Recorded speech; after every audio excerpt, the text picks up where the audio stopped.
Olá pessoal, sejam bem-vindos ao canal. Se você ainda não é inscrito, se inscreva, já deixa o seu like, que o caso de hoje é aquele da Pedrolina Silva.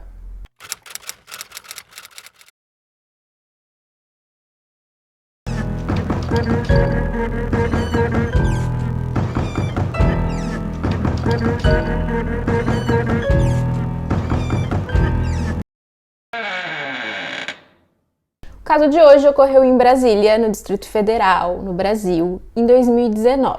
A Pedrolina, ela tinha 50 anos de idade e ela trabalhava como auxiliar de serviços gerais em uma farmácia em Taguatinga.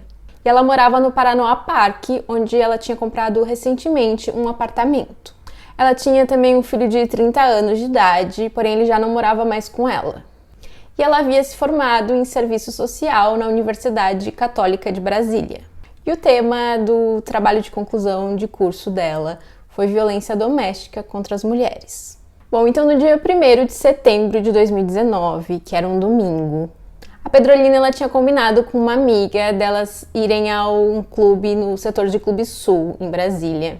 E elas combinaram de se encontrar em uma parada de ônibus que ficava em frente a uma universidade. E é dito que, na verdade, a amiga da Pedrolina que tinha convidado ela para passar ali o dia no clube junto com a amiga e a família dela. Então a Pedrolina ia pegar o ônibus e ia descer ali nessa parada em frente à universidade e a amiga ia ao encontro dela ali buscar ela para elas poderem ir ao clube.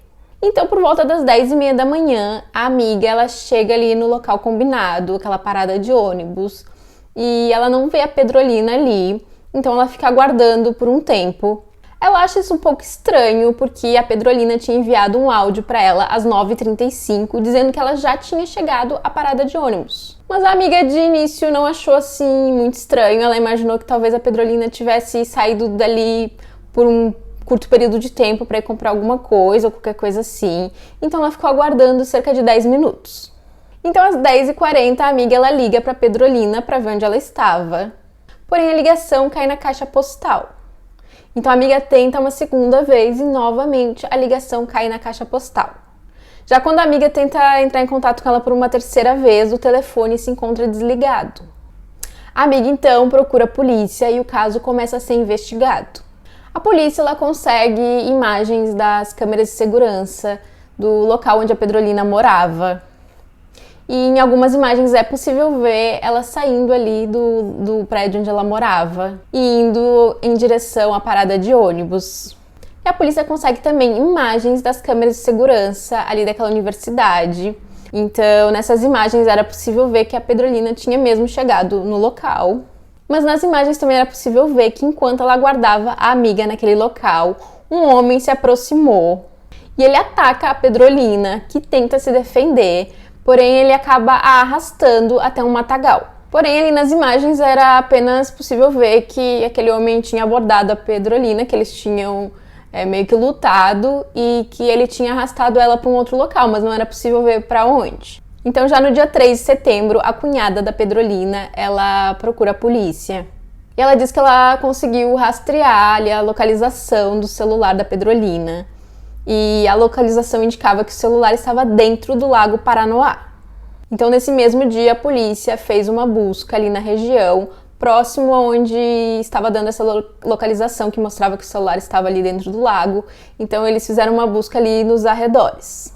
E um terreno próximo ao lago foi encontrado o corpo da Pedrolina. Eu só queria fazer uma observação aqui, que apesar do nome do lago ser Paranoá, ser o mesmo nome do local onde a Pedrolina morava, onde ela tinha um apartamento, esse local onde o celular, onde apontava a localização do celular e também esse terreno onde foi encontrado o corpo dela, ele ficava próximo à universidade, onde ela tinha descido ali na parada de ônibus. Então ficava entre a universidade e o lago, e não exatamente próximo de onde ela morava, apesar do nome ser o mesmo. E pelo lago ter uma grande extensão, então eu só queria fazer essa observação que foi no lago, tanto o celular estava no lago, quanto o corpo dela estava próximo ao lago, mas perto dessa região onde ficava a universidade, onde ela tinha descido na parada de ônibus. O corpo ele foi encontrado de bruços, ela estava vestindo apenas uma roupa íntima e uma camiseta que estava suja de sangue. E como quase sempre nos casos em que a vítima é uma mulher, ela havia sido abusada.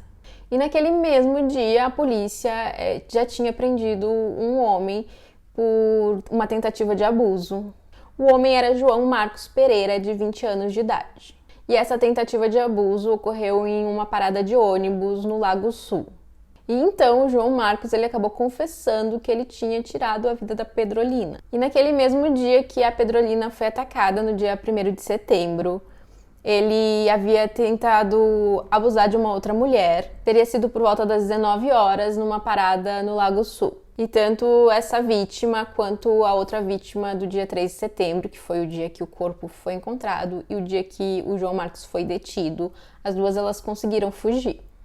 E no dia 3 de setembro, na verdade, ele tinha tentado abusar de 3 mulheres. Todas estavam ali em paradas de ônibus, sendo que uma delas conseguiu ajuda de algumas pessoas que estavam ali próximo do local, e essas pessoas conseguiram render ali e deter o João Marcos até a chegada da polícia. Então, assim, pelo menos 4 mulheres tinham relatado para a polícia essas tentativas de abuso, mas é possível que esse número fosse muito maior. E o João Marcos, na verdade, ele era vizinho da Pedrolina. E segundo o que ele contou para a polícia, naquele dia 1º de setembro, naquele domingo, os dois eles tinham pego o mesmo ônibus.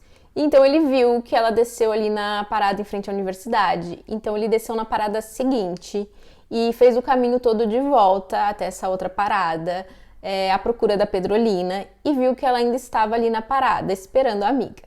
Ele então a atacou e ele disse que ele fingiu ter uma faca para poder arrastá-la até o matagal. Depois ele abusou dela lá no local e acabou tirando a vida dela, segundo ele, asfixiando, utilizando as suas mãos. E segundo a polícia, durante todo o depoimento, o João Marcos ele apresentou algumas falas assim desconexas e eles começaram a suspeitar que talvez o João Marcos tivesse algum distúrbio mental. E ele já tinha passagem pela polícia por tráfico de drogas e roubo. Entretanto, algumas coisas não batiam na história que ele tinha contado com as evidências que a polícia havia coletado. Primeiro, que a causa da morte foi um corte no pescoço da Pedrolina. E esse corte teria sido feito por uma faca. E o João, ele falou que ele fingiu que estava com uma faca, ou seja, ele não tinha uma faca. E ele também havia dito que ele tinha tirado a vida dela asfixiando, utilizando as mãos. E de fato, uma faca foi encontrada por um funcionário que estava cortando grama num terreno ali em torno da universidade. E a polícia acredita que é essa faca que foi usada no crime. Mas além da versão do João não bater ali com as evidências que a polícia tinha, a principal evidência, que era o DNA que foi coletado do corpo da Pedrolina, não era compatível com o DNA do João. Então, pouco mais de 3 meses depois, no dia 17 de dezembro, a polícia prende um outro homem chamado Rômulo Ramos Siqueira, que tinha 24 anos de idade. A polícia conseguiu verificar que a localização do celular dele era a mesma da localização do celular da vítima, da Pedrolina, no dia e horário do crime. E o seu DNA ele foi testado com aquela amostra e ele era compatível. O Rômulo ele trabalhava como vigia em uma cooperativa de reciclagem que ficava ali próximo à universidade. E o Rômulo ele também tinha passagem pela polícia, inclusive por ter tirado a vida de uma pessoa quando ele ainda era menor de idade. Ele contou para a polícia que a intenção era roubar o celular da vítima. E então, quando ele viu a Pedrolina sozinha ali na parada de ônibus, ele foi até o local de trabalho dele e pegou uma faca. Então ele voltou até a parada, atacou a Pedrolina e a levou até o matagal. Segundo ele, a intenção era apenas roubar o celular, mas quando eles estavam lá no matagal, ele resolveu abusar dela. A gente sabe que isso não é verdade, que ele já arrastou ela para o matagal com essa intenção. Então depois ele tirou a vida da Pedrolina, supostamente para encobrir os crimes que ele já havia cometido. Ele também disse que ele estava sob o efeito de uma substância ilícita no momento do crime. Ele foi considerado culpado pelos crimes contra a Pedrolina e ele foi condenado a 39 anos de prisão. E já o João Marcos, quando questionado por que ele tinha confessado um crime que ele não cometeu, ele apenas riu e disse que deu vontade de confessar. Ele acabou dizendo que ele não tinha de fato nenhuma ligação com o crime contra a Pedrolina. E a amiga da Pedrolina, ela disse que de certa forma ela se sentiu bastante culpada pelo que tinha acontecido com a amiga dela, porque afinal ela que tinha feito aquele convite. Ela disse que, como a Pedrolina ela era separada e o filho já não morava mais com ela, a Pedrolina ela morava sozinha. Então era comum que ela passasse os finais de semana sozinha em casa.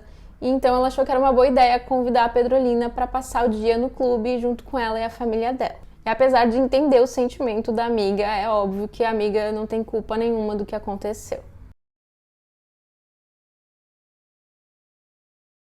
E é isso, esse foi o caso de hoje. Eu espero que vocês tenham gostado do vídeo. Não esquece de deixar seu like. Se não for inscrito, se inscreva.